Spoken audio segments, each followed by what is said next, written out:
அனைவருக்கும் தினம் ஒரு தகவல் சார்பாக இனிய வணக்கங்கள். இன்று முருகனின் பங்குனி உத்திரம் மிக மிக விசேஷமான நாள். இந்த நாளில் நம்முடைய வாழ்க்கையில் கெட்ட விஷயங்கள், அதாவது ஏவல், பில்லி, சூனியம், எந்த ஒரு எதிரிகள் தொல்லைகள் எதுவாக இருந்தாலுமே நம் பக்கமே நெருங்கிறதுக்கு ரொம்ப நடுநடுங்கக்கூடிய மிக சக்தி வாய்ந்த முருகனுடைய ஒரு மந்திரத்தை பற்றி இன்றைக்கி நம்ம பார்க்க போகிறோம். பதிவுக்குள்ளே போகிறதுக்கு முன்னாடி நம்ம சேனலை இது வரைக்கும் நீங்கள் சப்ஸ்கிரைப் பண்ணாட்டி கண்டிப்பாக பண்ணிக்கோங்க. அப்போ தான் எங்களுடைய எல்லா நோட்டிஃபிகேஷன்ஸுமே உங்களுக்கு உடனுக்குடனே வரும். இப்போ நம்ம பதிவுக்குள்ளே போகலாம். பொதுவாகவே கெட்ட சக்திகள் நம்மக்கிட்ட நெருங்காமல் இருக்கணும்னா கண்டிப்பாக முருகனுடைய வழிபாடு நமக்கு ரொம்ப துணையாக இருக்குங்க. முருகனுடைய கையில் இருக்கிற வேலானது நம்முடைய வீட்டில் எந்தவித கஷ்டங்கள், துஷ்ட சக்திகள் நம்மளோட வாசப்படிக்கு உள்ளவே நுழைய முடியாது. ஒரு கண் திருஷ்டியாக இருக்கட்டும், செய்வினையாக இருக்கட்டும், வேறு எதிரிகள் தொல்லை, அது மாதிரி எந்தவித கெட்ட சக்தியுமே நம்ம வீட்டு வாசப்படிக்கு உள்ளவே கண்டிப்பாக நுழையாதுங்க. அம்பாளின் கையிலிருந்து முருகப்பெருமானுக்கு கொடுக்கப்பட்ட இந்த வேலானது ரொம்ப அபரிதமான ஒரு சக்தி கொண்டது. அப்பேற்பட்ட அபரித சக்தியை கொண்ட இந்த வேலையும் நம்முடைய முருகனையும் யார் ஒருத்தங்க அவங்க வீட்டில் வச்சு தினந்தோறும் வழிபட்டு வராங்களோ அவங்க வீட்டில் கண்டிப்பாக சந்தோஷத்துக்கு என்றைக்குமே குறைவே இருக்காதுங்க. இது நம்ம எல்லாருக்குமே தெரிஞ்ச விஷயந்தான். இது தவிர நம்முடைய வாழ்க்கையில் எதிரிகளால் நிறைய பிரச்சனைகள், எதிரிகளால் ஏவி விடப்படும் எதிர்மறை ஆற்றல்கள் இருக்குது பார்த்தீங்களா, அது மூலமாக நம்ம குடும்பத்தில் பிரச்சனைகள் மாற்றி மாற்றி வந்துகிட்டே இருக்குது. செய்வின்னு வச்சுட்டாங்களோ, நமக்கு ஏதாச்சும் துர்சக்திகள் நம்ம வீட்டில் அப்படி இருக்கோ அப்படின்னு நமக்கு ஒரு சந்தேகம் உங்களுக்கு மனசில் எழும்பும் பார்த்தீங்களா. அந்த நேரத்தில் குடும்பத்தில் தீராத ஒரு பிரச்சனைகள் வந்துக்கிட்டே இருக்குது. அதாவது ஒரு சிலருக்கு ஜாதக ரீதியாக பார்ப்பாங்க, அவங்களுக்கு எந்தவித பிரச்சனைகளுமே இருக்காது, எல்லாம் நல்லாயிருக்குன்னு சொல்லுவாங்க. ஆனால் அவங்களுக்கு வீட்டுக்குள்ளே போனவுடனே ஏதாச்சும் ஒரு மனசுக்கு ஒரு சஞ்சலங்கள், அது மாதிரி மாறி மாறி மாறி குடும்பத்தில் ஒரு குழந்தைங்களுக்கு பிரச்சனை, ஹஸ்பண்டுக்கு பிரச்சனை, இது மாதிரி ஒரு நிம்மதியே இல்லாத ஒரு தன்மையாக இருக்கும். அப்படி உங்களுக்கு அது மாதிரி இருந்ததுன்னா அப்படிப்பட்ட பிரச்சனைகளை எல்லாமே அடித்து விரட்டுறதுக்கு நம்ம செய்யக்கூடிய மிக சுலபமான ஒரு வழிபாட்டு முறை பற்றி தான் இன்றைக்கி நம்ம பார்க்க போகிறோம். இந்த ஒரு வழிபாட்டு முறையானது ஸ்ரீமத் பாம்பன் குமர குருதாச சுவாமிகள் அருளிய குமாரஸ்வம் பாடல் வரியிலேருந்து நம்ம அந்த ஒரு வரிகள் இருக்குது. இந்த வரிகளை யார் ஒருத்தவங்க அவங்க வீட்டில் டெய்லி காலை மாலை எப்போ நீங்கள் விளக்கு வைக்கிறீங்களோ அந்த டைமில் யார் ஒருத்தவங்க இதை படிச்சுட்டு வராங்களோ அந்த வீட்டில் எந்த ஒரு கெட்ட சக்தியுமே கண்டிப்பாக எதுவுமே பண்ணிவிடவே முடியாதுங்க. இது 100ல் 200% இது மறுக்க முடியாத ஒரு உண்மை.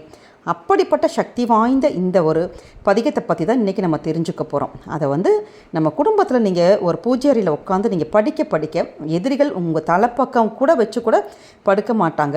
எதிரிகளால் ஏவி விடப்படும் எதிர்மறை ஆற்றல்கள் இருக்குது பார்த்தீங்களா, அதனால் நமக்கு எந்தவித பிரச்சனையுமே இருக்காது. ஏன்னு கேட்டிங்கன்னா இந்த கவசமானது நம்ம வீட்டுக்குள்ளே ஃபுல் நேர்மறை ஆற்றல்களை ஃபுல்லாக பரப்பி உங்களுக்கு ஒரு கவசம் மாதிரி ஒரு உங்கள் குடும்பத்துக்கே ஒரு கவசம் மாதிரி இருக்குங்கிறது ஒரு ஐதீகம். அப்படி எதிர்ப்புகளையும் எதிரிகளையும் அடித்து துவம்சம் செய்யக்கூடிய அற்புதமான அந்த பாடல் வரிகள் இப்போ இன்றைக்கி நம்ம பதிவில் பார்க்கலாம். உங்கள் சுவாமி ரூமில் ஒரு தீபம் மட்டும் நீங்கள் ஏற்றி வச்சுட்டு முருகனை சாட்சாத்திரமாக நீங்கள் வணங்கிட்டு இந்த மந்திரங்களை இன்னையிலேருந்து நீங்கள் சொல்ல ஆரம்பிக்கணும். அந்த மந்திரங்கள் இதோ: ஓம் ஷண்முகப்பதையே நமோ நமக, ஓம் ஷண்மதபதையே நமோ நமக, ஓம் ஷட்க்ரீவபதையே நமோ நமக, ஓம் ஷட்க்ரீடபதையே நமோ நமக, ஓம் ஷட்கோணபதையே நமோ நமக, ஓம் சத்கோஷபதையே நமோ நமக, ஓம் நவநிதிபதையே நமோ நமக, ஓம் சுபநிதிபதையே நமோ நமக, ஓம் நரபதிபதையே நமோ நமக, ஓம் சுரபதிபதையே நமோ நமக, ஓம் நடச்சிவபதையே நமோ நமக, ஓம் சதக்ஷரபதையே நமோ நமக, ஓம் கவிராஜபதையே நமோ நமக, ஓம் தபராஜபதையே நமோ நமக, ஓம் இகப்பரபதையே நமோ நமக, ஓம் புகழ்முனிபதையே நமோ நமக, ஓம் ஜெயஜெயபதையே நமோ நமக, ஓம் நயனயபதையே நமோ நமக, ஓம் மஞ்சுளபதையே நமோ நமக, ஓம் குஞ்சரிபதையே நமோ நமக, ஓம் வள்ளிப்பதையே நமோ நமக, ஓம் மல்லப்பதையே நமோ நமக, ஓம் அஸ்திரப்பதையே நமோ நமக, ஓம் சஸ்திரப்பதையே நமோ நமக, ஓம் ஷஷ்டிப்பதையே நமோ நமக, ஓம் இஷ்டிப்பதையே நமோ நமக, ஓம் அபேதப்பதையே நமோ நமக, ஓம் சுபோதப்பதையே நமோ நமக, ஓம் வியூகப்பதையே நமோ நமக, ஓம் மயூரப்பதையே நமோ நமக, ஓம் பூதப்பதையே நமோ நமக, ஓம் வேதப்பதையே நமோ நமக, ஓம் புராணப்பதையே நமோ நமக, ஓம் பிராணப்பதையே நமோ நமக, ஓம் பக்தப்பதையே நமோ நமக, ஓம் முக்தப்பதையே நமோ நமக, ஓம் அகாரப்பதையே நமோ நமக, ஓம் உகாரப்பதையே நமோ நமக, ஓம் மகாரப்பதையே நமோ நமக, ஓம் விகாசப்பதையே நமோ நமக, ஓம் ஆதிப்பதையே நமோ நமக, ஓம் பூதிப்பதையே நமோ நமக, ஓம் அமாரப்பதையே நமோ நமக, ஓம் குமாரப்பதையே நமோ நமக. இந்த பதிகத்தில் மொத்தமாக 44 வரிகள் இருக்குது. டெய்லி காலையில் குளிச்சுட்டு நீங்கள் சுத்தமாக பூஜை அறையில் முருகப்பெருமானுடைய படத்துக்கு முன்னாடி ஒரே ஒரு தீபம் மட்டும் நீங்கள் ஏற்றி வச்சுட்டு மனசார ஆத்மார்த்தமாக உங்களுடைய பிரச்சனைகள் நீங்கள் சொல்லிட்டு இந்த பதிகத்துடைய இந்த 44 வரிகள் இருக்குது பார்த்தீங்களா, அதை வாயார ஒரே ஒரு தடவை நீங்கள் உச்சரித்தா போதுங்க. உங்களுடைய வாழ்க்கையில் எதிர்பாராத பல நன்மைகள், உங்களுடைய குடும்பத்தில் பல சுபிக்ஷங்கள் அதை நீங்கள் நடக்கிறத நீங்கள் கண் முன்னாடியே பார்க்கலாம். அது மட்டும் இல்லாமல் டெய்லி இந்த வரிகளை நீங்கள் வாசிக்க உங்கள் மனசுக்குள்ளே ஒரு மன தைரியத்தை உண்டு பண்ணி வாழ்க்கையில் வரக்கூடிய எல்லா கஷ்டங்களையும் எதிர்கொள்ளக்கூடிய ஒரு துணிச்சலையும் ஒரு சக்தியும் கொடுக்குங்கிறது ஒரு ஐதீகம்.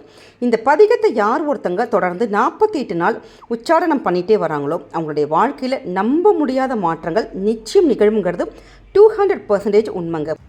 இந்த மந்திரத்தை இன்றைக்கி உள்ள பங்குனி உத்திர விசேஷனால் நீங்கள் இன்றைக்கி ஆரம்பித்து பாருங்களேன். கண்டிப்பாக உங்களுடைய வாழ்க்கையில் பல்வித மாற்றங்களும் உங்கள் குடும்பத்தை ஒரு கவசம் மாதிரி முருகனுடைய கவசமானது நிச்சயம் காக்குங்கிறதுல மாற்று கருத்தே கிடையாதுங்க. நம்ம பதிவு கண்டிப்பாக பிடிச்சிருந்ததுன்னா நீங்கள் உங்கள் ஃபேமிலி மெம்பர்ஸ் ஃப்ரெண்ட்ஸுக்கு கண்டிப்பாக ஷேர் பண்ணுங்கள். அவங்க இதை பார்த்து இதை பலனடைஞ்சாங்கன்னா நிச்சயம் அந்த புண்ணியங்கள் உங்கள் குடும்பத்தை தாங்க போய் சேரும். மீண்டும் வேறொரு நல்ல பதிவோடு சந்திப்போம். நம்ம சேனலை இது வரைக்கும் சப்ஸ்கிரைப் பண்ணாமல் பார்த்துட்டு இருக்கவங்க கண்டிப்பாக சப்ஸ்கிரைப் பண்ணிக்கோங்க. உங்களுடைய ஆதரவுகளும் சப்போர்ட்டுகளும் நிச்சயம் எங்களுக்கு தேவை. மீண்டும் சந்திப்போம். நன்றி, வணக்கம்.